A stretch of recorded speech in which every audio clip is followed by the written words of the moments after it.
나경원 경제부총리는 경제 체질 개선과 성장 잠재력 확충에 역점을 두겠다고 말했습니다. 지난해 국내 기업의 매출액 증가율이 사상 최저치로 떨어졌습니다. 건강보험공단이 다른 기관에 제공한 개인정보가 1억 9천만 건에 달하는 것으로 나타났습니다. 전국 청약통장 가입자가 올 3분기 1,700만 명을 넘어섰습니다. 시청자 여러분 안녕하십니까. 서인경제 현장의 임동석입니다. 오늘 우리 코스피 지수는 글로벌 경기 악화 둔화 우려로 하락 마감했습니다. 증권부 박민주 기자입니다. 안녕하십니까. 네, 안녕하세요. 네, 오늘 시황부터 들려주십시오. 네, 코스피 지수가 세계 경기 둔화에 따른 투자 심리 위축의 영향으로 상승 반전에 실패한 채 약세로 장을 마감했습니다. 오늘 코스피는 전날보다 0.37% 하락한 1918.83포인트의 거래를 마쳤습니다. 간밤 미국 뉴욕 증시가 글로벌 경제 둔화에 대한 우려감과 부진한 경제 지표 등으로 인해 크게 하락한 데 따른 영향을 받은 것으로 풀이됩니다. 장초반 내림세로 출발한 코스피는 투자자들의 관망세가 지속되며 장중한 때 심리적 방어선인 1910선을 내주기도 했습니다. 그러나 오후 들어 매수 흐름이 좋아지며 오전 하락폭을 만회했습니다. 투자자별로는 개인이 670억, 외국인이 84억 원어치를 팔아치웠고 기관 홀로 723억 원을 순매수하며 지수 하락을 저지했습니다. 업종별로는 전기가스업과 의약품, 운수창고 등이 강세를 보였고 운송장비와 기계, 보험 등이 약세를 보였습니다. 시가총액 상위 종목들은 엇갈린 행보를 보였습니다. 삼성전자를 비롯해 현대차 그룹 3인방으로 불리는 현대차와 현대모비스, 기아차가 일제히 하락했으며 SK하이닉스와 한국전력 등은 상승 마감했습니다. 네, 그리고 오늘 장에서는 계약 해지 소식에 주가가 출렁인 종목들이 꽤나 있었다던데요. 네, IDS와 한스바이오메드가 투자자들의 기대를 모았던 계약이 해지됐다는 소식에 급락했습니다. IDS는 이날 코스닥 시장에서 전날보다 14.97% 급락한 602원에 거래를 마쳤습니다. 한스바이오메드 역시 1.6% 내린 18,450원에 장을 마감했습니다. 이날 두 기업의 주가를 끌어내린 요인은 계약 해지 소식 때문이었습니다. IDS는 최대 주주의 지분 매각이 무산됐다는 소식에 투자자들이 매물을 쏟아내며 주가를 떨어뜨렸습니다. 한스바이오메드 역시 해외 공급 계약 해지 소식이 주가에 악재로 작용했습니다. 한스바이오메드는 지난 2009년 네덜란드 로필사와 맺은 131억 원 규모의 해외 공급 계약을 해지했다고 공시했습니다. 다만 시장의 우려와 달리 계약 해지가 실제 회사 경영에 미치는 영향은 미미할 것으로 분석됩니다. 한스바이오드 관계자는 5년 단위 계약으로 연간 계약 금액을 나눠보면 규모가 그리 크지 않다며 로필사 말고도 현재 유럽에서 꾸준히 거래하고 있는 업체가 있는 만큼 크게 우려할 만한 사항은 아니라고 해명했습니다. 네, 그리고 소비 침체 속에서도 상승세를 보였던 홈쇼핑주가 하반기 들어 약세를 면치 못하고 있습니다. 이와 관련한 소식 전해주십시오. 네, 전반적인 소비 침체 속에서도 상승세를 보였던 홈쇼핑주가 하반기에 들어 약세를 면치 못하고 있습니다. 시장 전문가들은 홈쇼핑 업체들의 잇따른 납품 비리 소식과 실적 부진 전망, 제7 홈쇼핑 등의 등장으로 악재가 겹치면서 투자 심리가 얼어붙은 결과라고 분석했습니다. 이날 GS 홈쇼핑과 CJ 옷쇼핑의 주가는 이달 들어 각각 13.1%, 10.5% 급락했습니다. 두 회사는 이날 장중한 때 2%대까지 하락하며 52주 신저가를 경신하기도 했습니다. 최근 홈쇼핑 업체들의 주가 하락은 납품 비리 소식에 영향을 받은 것으로 분석됩니다. 검찰은 지난 13일 GS 홈쇼핑 전현직 임원 2명이 가전제품 납품 대행 업체로부터 독점 편의를 봐주는 대가로 금품을 수수한 혐의를 수사하고 있다고 밝혔습니다. 실제 홈쇼핑 관련 비리 사건은 수년째 이어지고 있는 실정입니다. 게다가 계절적 비수기에 따른 업황 부진과 실적 전망 악화도 주가를 끌어내린 악재로 꼽히고 있습니다. 증권사의 한 연구원은 3분기가 통상 홈쇼핑 업계의 계절적 비수기이고 부동산 경기와 무관한 업종이라 정부의 강력한 내수 부양책의 수혜도 비켜가고 있다며 3분기 실적은 지난 2분기 대비 개선되기 어려울 전망이라고 분석했습니다. 또 내년으로 예정된 제7 홈쇼핑 출범도 주가 상승에 제동을 걸고 있습니다. 제7 홈쇼핑은 중소기업 제품 전용의 홈쇼핑으로 이르면 내년 6월 개국을 앞두고 있어 시장 포화에 따른 업체 간 경쟁을 심화시킬 것이라는 분석입니다. 네, 잘 들었습니다. 지금까지 증권부 박민주 기자였습니다. 감사합니다. 네, 감사합니다.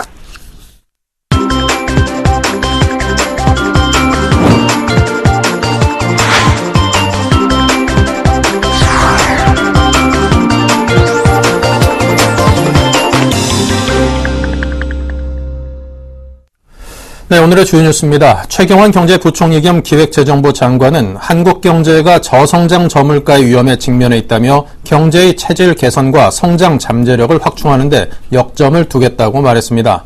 최 부총리는 세종 정부청사에서 열린 국회 기획재정위원회 국정감사에서 한국 경제와 앞으로 정책 방향에 대해 이같이 밝혔습니다. 또 국내 경기뿐만 아니라 대외 여건도 녹록치 않다면서 경제 체질 개선과 성장 잠재력 확충을 위한 세후 정책을 제시했습니다. 그는 우선 경기 회복이 공고화될 때까지 거시 정책을 확장적으로 운용하고 가계소득과 기업소득의 선순환 구조를 구축하겠다고 밝혔습니다. 또 의료, 관광, 금융 등 7개 유망 서비스업 육성과 규제 개혁 등 창조 경제를 통해 성장 잠재력을 확충하고 지속 가능하며 효율적인 재정 운용을 하겠다고 강조했습니다. 그는 마지막으로 한중 자유무역협정 연내 타결, 환태평양 경제 동반자 협정 등을 통해 기업들의 해외 진출을 활성화하겠다고 말했습니다. 지난해 국내 기업의 매출액 증가율이 사상 최저치로 떨어졌습니다. 특히 제조업체와 대기업 매출액은 0%대 증가세를 보여 외형 성장이 멈춘 것이나 다름없는 모습이었습니다. 한국은행이 오늘 발표한 2013년 기업 경영 분석에 따르면 지난해 한국 기업의 매출액 증가율은 2.1%로 하느니 관련 통계치를 내기 시작한 2002년 이래 가장 낮았습니다. 2010년까지만 해도 연간 15.3%였던 매출액 증가율은 2011년 12.2%, 2012년 5.1%로 3년 연속 하락했습니다. 자동차, 전기, 전자 등 국내 경제를 떠받쳐온 제조업체의 매출액 증가율은 지난해 0.5%로 조사돼 2012년과 비교해 하락했고 대기업 매출액 증가율도 지난해 0.3%로 2012년과 비교해 큰 폭으로 하락했습니다. 중소기업의 경우에는 5.3에서 5.6%로 소폭 상승했습니다. 윤재훈 한은 기업통계팀 차장은 수출 대기업 위주로 매출액 증가율이 크게 떨어졌다며 수출 물량은 늘었으나 원화 강세와 세계 경기 부진으로 수출 가격이 하락한 영향을 받았다고 설명했습니다. 국회 보건복지위 이목희 의원은 지난 2012년부터 올해 6월 30일까지 최근 2년 6개월간 건강보험공단이 안전행정부와 지방자치단체, 근로복지공단, 수사기관 등 다른 기관에 제공한 개인정보가 1억 9천만 건에 달하는 것으로 나타났다고 밝혔습니다. 하루 평균 20만 건, 한 달 평균 600만 건 이상에 이르는 규모입니다. 업무별로 나눠보면 가입자 가격정보가, 자격정보가 9,700만 건, 건강검진 정보 4,300만 건 등이었습니다. 제공한 개인정보는 건강검진 등 개인 질병 정보와 진료 내용, 징수 등이 포함된 개인 신상 정보였습니다. 이 의원은 건보공단은 다각적인 관리감독 장치를 마련하고 신중한 검토를 거쳐 정보 제공이 이루어질 수 있도록 해야 한다고 촉구했습니다. 이에 대해 건보공단은 건강보험제도와 노인 장기요양 보험제도 등을 운용하는 과정에서 가입자로부터 보험료를 거두고 요양기관이 청구한 진료비를 내주려면 관련 기관과의 업무 협조가 필요한 만큼 관련 규정에 근거해 공단 보유 자료를 제공하고 있다고 설명했습니다. 전국 청약통장 가입자가 올 3분기 1,700만 명을 넘어섰습니다. 우리 국민 3명 중 1명꼴로 청약통장에 가입한 셈입니다. 부동산 전문가들은 주택 청약 종합저축의 금리가 시중은행의 저축성 수신금리보다 높고 내년부터는 소득공제 한도도 확대되는 만큼 청약통장 가입자 증가세는 계속될 것으로 전망했습니다. 정창신 기자입니다. 전국 청약통장 가입자 수가 지난 9월 말 기준으로 1,708만여 명으로 조사돼 사상 처음으로 1,700만 명을 돌파했습니다. 우리나라 인구 3명 중 1명꼴로 청약통장에 가입한 셈입니다. 네, 최근 주택 청약 종합저축 2년 이상 가입자의 금리를 시중은행 저축성 수신금리보다는 높고 또 장기 가입자에게는 총급여 7천만 원 이하 무주택 세대주의 경우 소득공제 한도를 2015년 확대하기로 했기 때문에 아직까지는 장점이 더 많아서 청약통장 가입자 증가세는 당분간 유지될 것으로 예상됩니다.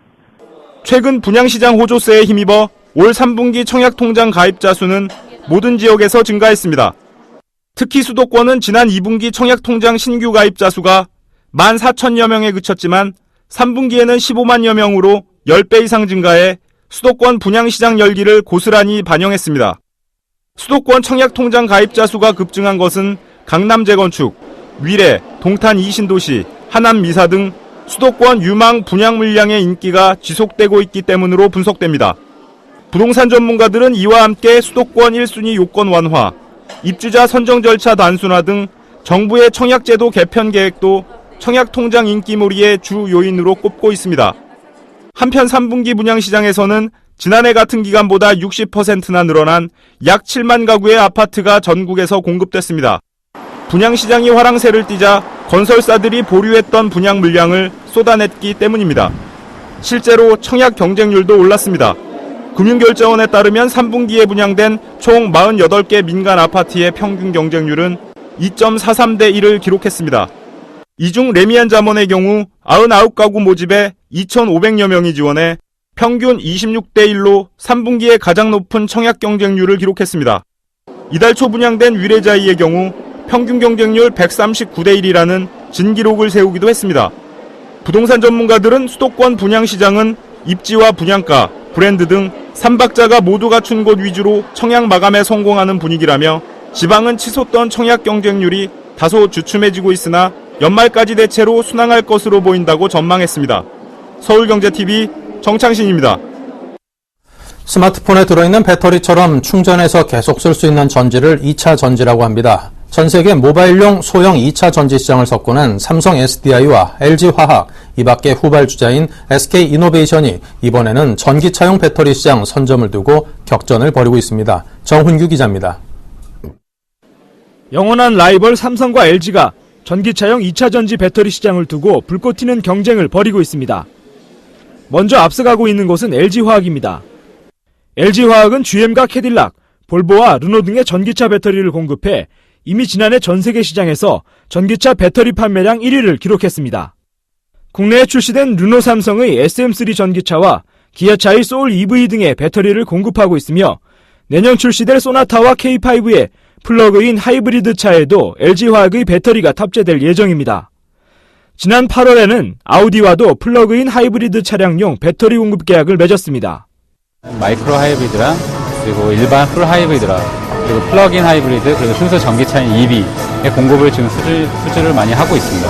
글로벌 넘버원으로서 확보된 자리에서 더 많은 수주를 더 진행을 하기 위해서 수많은 노력을 하고 있고 삼성 SDI는 모바일용 소형 2차 전지 시장 4년 연속 1위를 차지하고도 전기차 배터리 시장에서는 두각을 나타내지 못해왔습니다. 하지만 지난 7월 BMW와의 빅딜을 성사시키며 단숨에 전기차 배터리 시장의 다크호스로 급부상했습니다. 삼성 SDI는 BMW의 전기차 i3와 i8은 물론 향후 개발될 하이브리드 모델에도 단독으로 배터리를 공급하게 돼 이 계약만으로 수조 원 규모의 매출이 예상됩니다. 이 밖에도 삼성 SDI는 폭스바겐, 크라이슬러, 포드, 마힌드라 등 10여 개 완성차 업체와 전기차 배터리 관련 협력 관계를 맺었습니다. 최근 BMW와 수조 원대 계약 공급 체결을 했으며 또 미국과 또 유럽의 타 OEM들과의 좋은 성과를 나타내고 있습니다. 저희는 중형전지 선도 기업으로서 입지를 더욱더 확보해 나갈 것입니다. 일본의 시장조사기관 B3에 따르면 지난해 LG화학과 삼성 SDI의 세계 전기차 배터리 시장 점유율은 41.3%로 일본 업체들의 합산 점유율보다 10%포인트 낮았습니다. 하지만 올해에는 두 업체의 합산 점유율이 일본 업체들을 처음으로 앞지를 것으로 관측되고 있습니다.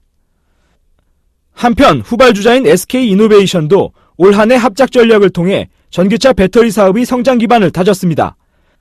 지난 1월 베이징 전공, 베이징 기차와 함께 베이징 베스크 테크놀로지를 설립하고 내년 초 중국 시장에서 전기차 모델 2종을 출시할 계획입니다.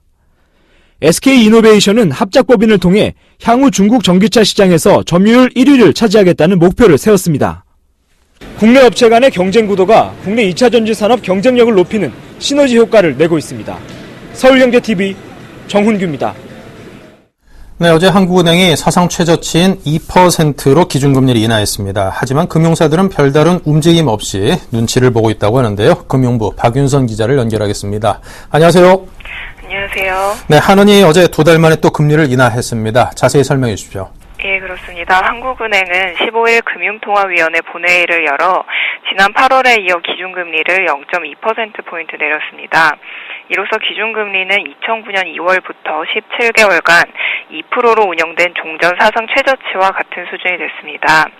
금리가 내려가면 대출금리도 낮아지기 때문에 대출이 늘어나게 됩니다.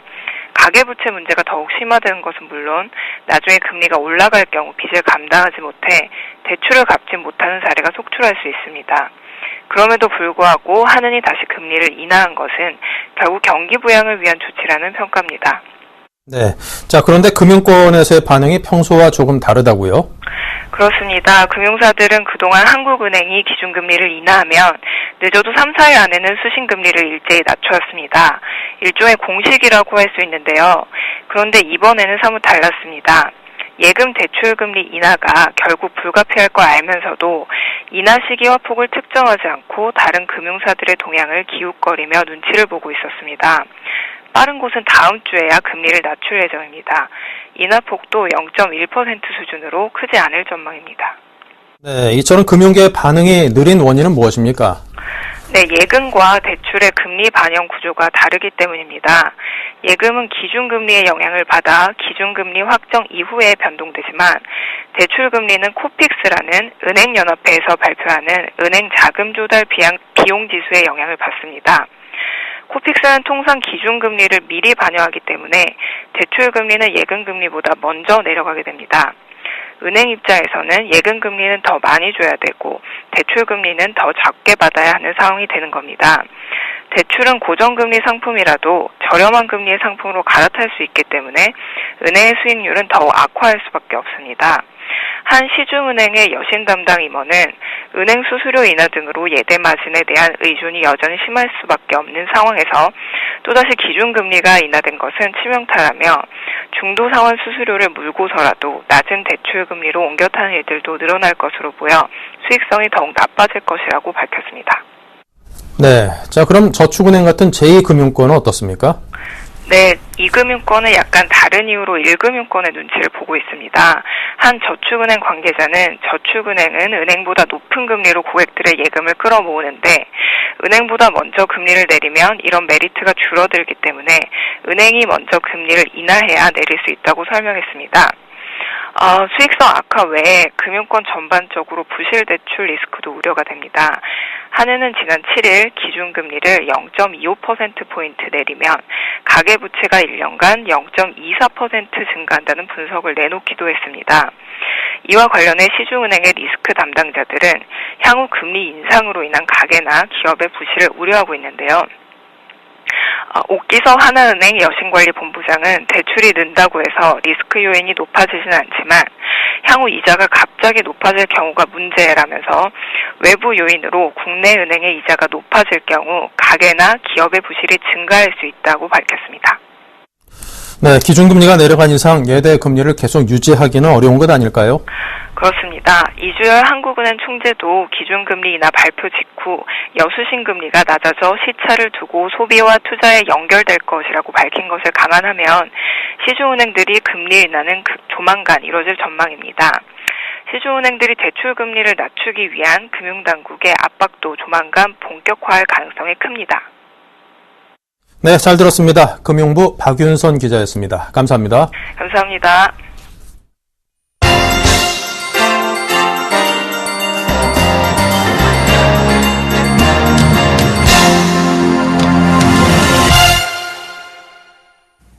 오늘의 글로벌 주요 뉴스입니다.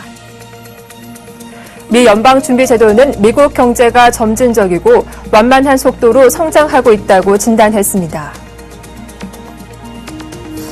연준은 15일 발간한 경기 동향 보고서인 베이지북에서 12개 연방준비은행 담당 지역의 최근 경기 상황을 종합한 결과 대부분 지역에서 경제가 소비 지출과 제조, 건설 등에 힘입어 꾸준하게 개선되고 있다고 평가했습니다. 12곳 가운데 클리브랜드와 시카고, 세인트루이스, 미니애폴리스 등 6곳이 경제 성장이 완만하다고 표현했고 나머지 5곳은 점진적이라고 언급했으며 보스턴은 경제 활동이 혼조라고 규정했습니다. 이날 발간된 베이지북의 경기 진단은 오는 28일에서 29일 열리는 연준 FOMC 정례회의에서 금리 통화 정책을 결정하는 중요한 기초 자료로 이용됩니다. 전문가들은 연준이 이번 회의에서 150억 달러 남은 양적 완화 프로그램의 종료를 선언할 것으로 보고 있습니다. 시장은 연준이 기준금리를 제로 수준인 0에서 0.25%로 책정하는 초저금리 기조를 종종처럼 상당 기간 이어가겠다고 발표할지 아니면 기준금리 인상 시점을 미리 안내하는 포워드 가이던스를 제시할지 주목하고 있습니다.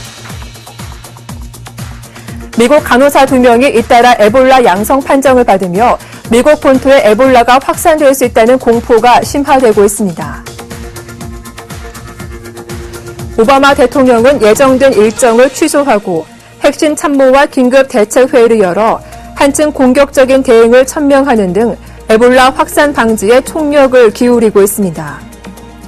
외신에 따르면 미 텍사스주 보건국은 댈러스의 텍사스 건강장로병원에서 에볼라 사망자 토머스 에릭 던컨을 치료했던 간호사 앰버 빈슨이 에볼라 양성 반응을 보였다고 밝혔습니다. 빈슨은 지난 14일 열이 난다고 신고한 뒤 즉시 격리됐으며 같은 날 예비 검사를 받은 결과 에볼라 양성 반응을 보여 현재 확진 검사가 진행 중입니다. 빈슨은 에볼라 의심 증상을 보이기 하루 전 오하이오주 클리브랜드에서 댈러스로 가는 항공기에 탑승했던 것으로 확인돼 추가 감염자 발생 우려가 커지고 있습니다. 미 백악관은 사안의 심각성을 감안해 대응 수위를 대폭 강화하기로 했습니다. 오바마 대통령은 TV로 중계된 연설에서 훨씬 더 공격적으로 대응하겠다며 미국 본토에서 에볼라의 심각한 확산을 막을 수 있다고 자신한다고 말했습니다. 일본 정부는 중일 영유권 갈등 지역인 센카쿠 열도 문제에 대해 중국과 대화한다는 입장을 타진 중이라고 마이니치 신문이 보도했습니다. 센카쿠를 시료 지배하고 있는 일본 정부는 다음 달 10일에서 11일 베이징에서 열리는 아시아태평양 경제협력체 정상회의를 계기로 중일 정상회담을 실현하기 위해 이 같은 입장을 중국 측에 제시하고 조정에 착수했다고 신문은 전했습니다. 중일 정상회담이 열리면 회담에서 아베 신조 일본 총리가 센카쿠는 일본의 고유 영토이며 중국의 독자적인 주장을 하는 것은 알고 있지만 시간을 들여 대화로 해결할 것을 지향한다는 등의 입장을 표명할 것이라고 마이니치는 소개했습니다. 다만 아베 총리는 이 같은 입장을 공동성명 등 문서로는 남겨두지 않을 방침이라고 덧붙였습니다. 또 정상회담과 관련한 중국의 또 다른 요구인 아베 총리의 야스쿠니 신사참배 중단 약속에 대해 일본 측은 총리가 참배 중단을 표명하는 것은 무리라는 입장이라고 마이니치는 소개했습니다. 중국은 중일 정상회담의 조건으로 센카쿠 영유권 분쟁의 존재를 인정하되 문제 해결은 뒤로 미루는 방안과 아베 총리의 야스쿠니 참배 중단 약속 등을 일본 측에 요구해온 것으로 알려졌습니다. 미국이 이슬람 순위파 반군 IS의 코바니 진격을 막기 위해 연일 이 일대에 대한 공습을 강화하고 있습니다. 미 중보사령부는 오늘 성명을 내고 미국 주도의 국제연합전선이 이틀간 코바니 인근에 18차례 공습을 단행해 IS의 주요 기지와 시설물을 파괴했다고 밝혔습니다. 국제연합전선은 터키와 맞닿은 시리아 국경지대이자 쿠르드족이 주로 사는 전략요충지인 코바니 마을을 사수하기 위해 전투기와 폭격기를 동원해 나흘 동안 총 39차례에 걸쳐 집중 폭격을 가했으며 직전 이틀 동안에도 21차례 공습을 가했습니다. IS가 코바니를 점령하면 터키로 직접 진입하는 길목을 차지하게 됩니다. 존 커비 국방부 대변인은 이날 브리핑에서 최근 공습을 통해 IS 요원 수백 명을 사살한 것으로 파악하고 있다고 말했습니다. 그러나 커비 대변인은 코바니는 여전히 함락될 우려가 있다며 현지 상황이 좋지 않음을 인정했습니다.